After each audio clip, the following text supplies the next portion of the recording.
আসসালামু আলাইকুম, welcome to English apps. সুপ্রিয় শিক্ষার্থী বন্ধুরা, আজ আমরা ষষ্ঠ শ্রেণীর চতুর্থ সপ্তাহের বিজ্ঞান অ্যাসাইনমেন্টের সলিউশন নিয়ে ক্লাসটি করব।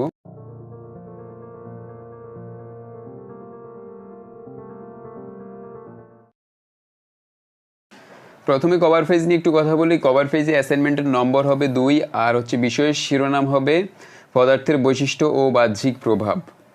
আর সিলেবাস নিয়ে কথা বলবো। তোমাদের চতুর্থ সপ্তাহের সিলেবাসে সপ্তম অধ্যায় থেকে প্রশ্ন করা হয়েছে। সপ্তাহটি হচ্ছে পদার্থের বৈশিষ্ট্য ও বাহ্যিক প্রভাব। তোমরা দেখতে পাচ্ছ একটা সৃজনশীল প্রশ্ন দেওয়া আছে, সেটার আলোকে 4টা প্রশ্ন করা হয়েছে। তো উদ্দীপকটি হচ্ছে একটি মোমবাতির চিত্র, আর দ্বিতীয় চিত্রটি হচ্ছে বরফ। তো প্রশ্ন করা হয়েছে, প্রথম প্রশ্নটি হচ্ছে বিদ্যুৎ পরিবাহী ও অপরিবাহী পদার্থের নাম লিখো। খ নম্বর প্রশ্নে বলা হয়েছে বিদ্যুৎ পরিবহনে তামার তার ব্যবহারের কারণ কি। গ নম্বর প্রশ্ন হচ্ছে উদ্দীপকের প্রথম চিত্রে মোম গলে পড়ার পরবর্তী অবস্থা ব্যাখ্যা করো। ঘ নম্বর প্রশ্নে বলা হয়েছে চিত্রের পদার্থ দুইটির গলনাঙ্ক হিমাঙ্ক কি একই, পাঠ্যপুস্তকের আলোকে বিশ্লেষণ করো। এই হচ্ছে তোমাদের প্রশ্ন।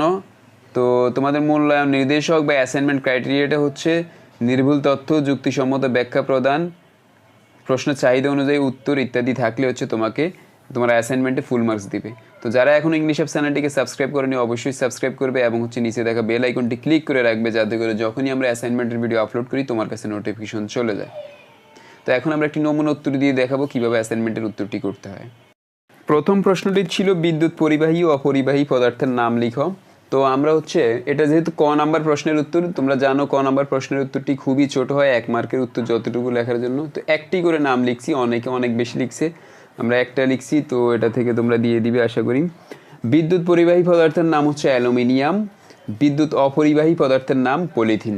আমরা 2টা নাম লিখে দিয়েছি, তোমাদের বইতে আরও অনেক নাম আছে, তোমরা ইচ্ছে করলে পরিবর্তন করে নিজেদের মতো করে দিতে পারো। খ নাম্বার প্রশ্নে বলা হয়েছে বৈদ্যুতিক তারে তামা ব্যবহার করা হয় কেন। তো সেটার উত্তর দেখো, আমরা লিখছি তামা এক বিশেষ তামাটে লাল রঙের উজ্জ্বল ও চকচকে ধাতব পদার্থ। এরা সহজেই আলো প্রতিফলিত করতে পারে এবং তাপ ও বিদ্যুৎ পরিবহনে ক্ষমতা খুবই বেশি। আর তামার মধ্য দিয়ে বিদ্যুৎ অতি সহজে এক প্রান্ত থেকে অপর প্রান্তে পৌঁছাতে পারে। তাছাড়া তামার সুপরিবাহী পদার্থ হওয়ায় বেশি সময় ধরে বিদ্যুৎ প্রবাহের ধর্ম অক্ষুণ্ণ রাখতে পারে, তাই বৈদ্যুতিক তারে তামা ব্যবহার করা হয়। অর্থাৎ তামা হচ্ছে এক ধরনের লাল রঙের উজ্জ্বল চকচকে ধাতব পদার্থ, তোমরা সবাই জানো, দেখছো। এটা হচ্ছে যে সহজে আলো প্রতিফলন করার ক্ষমতা রয়েছে এবং বিদ্যুৎ পরিবহন করারও ক্ষমতা এটার মধ্যে খুব বেশি। আর এই তামার মধ্য দিয়ে বিদ্যুৎ অতি সহজে এক প্রান্ত থেকে অপর প্রান্তে যায়। অর্থাৎ বিদ্যুৎ তারের মধ্যে যখন এই তামাটা ব্যবহার করা হবে তখন এক প্রান্ত থেকে অন্য প্রান্ত পর্যন্ত যাওয়ার জন্য খুবই হেল্পফুল হয়। এছাড়াও তামা তোমরা জানো যে একটা সুপরিবাহী পদার্থ, আর সুপরিবাহী পদার্থ হওয়ার কারণে এটা বেশি সময় বিদ্যুৎ প্রবাহের যে ধর্ম আছে সেই ধর্মটা অক্ষুণ্ণ রাখতে পারে, তাই বৈদ্যুতিক তারে তামা ব্যবহার করা হয়। গ নম্বর প্রশ্নে বলা হয়েছে উদ্দীপকের প্রথম চিত্রে মোম গলে পড়ার পরবর্তী অবস্থা ব্যাখ্যা করতে। তোমরা উদ্দীপকটা অবশ্যই দেখেছো। উদ্দীপকের মধ্যে প্রথম চিত্রটা হচ্ছে একটি মোম জ্বালানো অবস্থা এবং মোম জ্বালানো অবস্থা থেকে গলে পড়ে। তো তোমরা দেখছো বাস্তবেই মোম যখন জ্বালানো হয় তখন সেটা যে জলে এবং যে অংশ গলে নিচে পড়ে সেটা আবার কঠিন অবস্থায় পরিণত হয়। তো সেটা আমাদেরকে প্রশ্ন করা হয়েছে মোম এই যে জ্বালানো হয় তারপরে যে গলে পড়ে সেটার পরবর্তী অবস্থাটা কি সেটা ব্যাখ্যা করতে বলা হয়েছে। তো দেখো সেটার উত্তর আমরা লিখলাম উদ্দীপকের প্রথম চিত্রে মোম গলে পড়ার পরবর্তী অবস্থা ব্যাখ্যা। মোমবাতি জ্বালানো হলে মোমবাতির একটা অংশ পুড়ে আলো দেয়, আর আরেকটি অংশ আগুনে গলে মোমবাতি গা বেয়ে পড়তে থাকে, যা কিছুক্ষণ পরে আবার জমে কঠিন পদার্থে বা কঠিন মোমে পরিণত হয়। তরল মোম থেকে কঠিন মোম হওয়ায় প্রক্রিয়া হলো শীতলীকরণ। শুধু মোম নয়, মোমের ন্যায় প্রতিটি তরল পদার্থের ক্ষেত্রে এমনটি হতে পারে। অর্থাৎ বিষয়টা যে তোমরা দেখছো যে মোমবাতি যখন এটা জ্বালানো হয় তখন এটার একটি অংশ আগুনে গলে মোমবাতির গা বেয়ে নিচে পড়ে এবং কিছুক্ষণ পরে যখন নিচে যে অংশ পড়ে সেটা আবার জমাট বেঁধে শক্ত হয়ে যায়, অর্থাৎ আবার শক্ত মোমে পরিণত হয়। তরল মোম থেকে কঠিন মোমে পরিণত হওয়া, এই যে তরল মোমটা যে গলে যে তরল অবস্থা ছিল সেটা থেকে যে আবার কঠিন মোমে পরিণত হয় অর্থাৎ শক্ত হয়, এই প্রক্রিয়াটাকে বলা হয় শীতলীকরণ।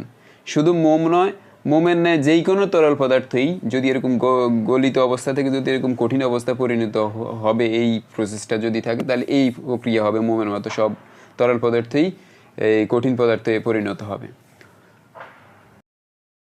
ঘ নাম্বার প্রশ্নে আমাদেরকে বলা হয়েছে উদ্দীপকে বর্ণিত দুইটি চিত্রের গলনাঙ্ক হিমাঙ্ক কি একই, পাঠ্যপুস্তকের আলোকে ব্যাখ্যা করো।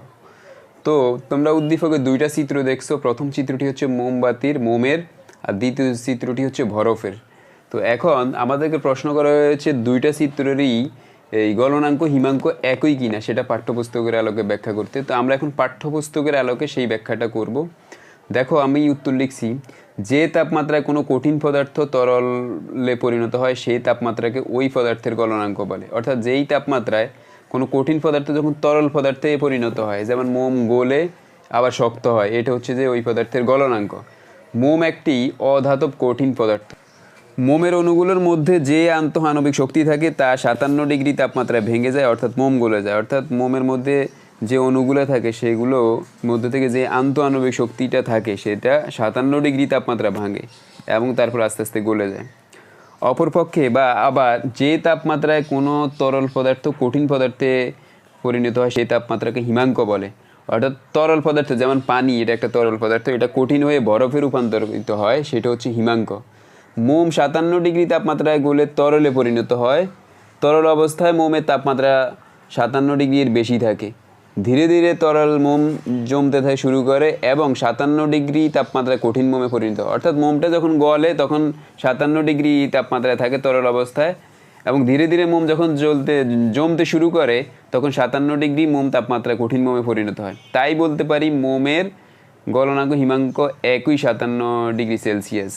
কিন্তু পানির হিমাঙ্ক 0 ডিগ্রি সেলসিয়াস, তাহলে পানির গলনাঙ্কও কিন্তু 0 ডিগ্রি সেলসিয়াস।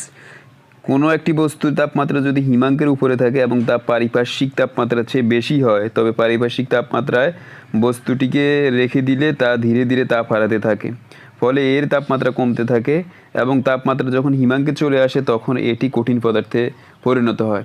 অতএব উদ্দীপকে বর্ণিত দুটি পদার্থের গলনাঙ্ক হিমাঙ্ক একই, এটা আমরা বুঝতে পারলাম।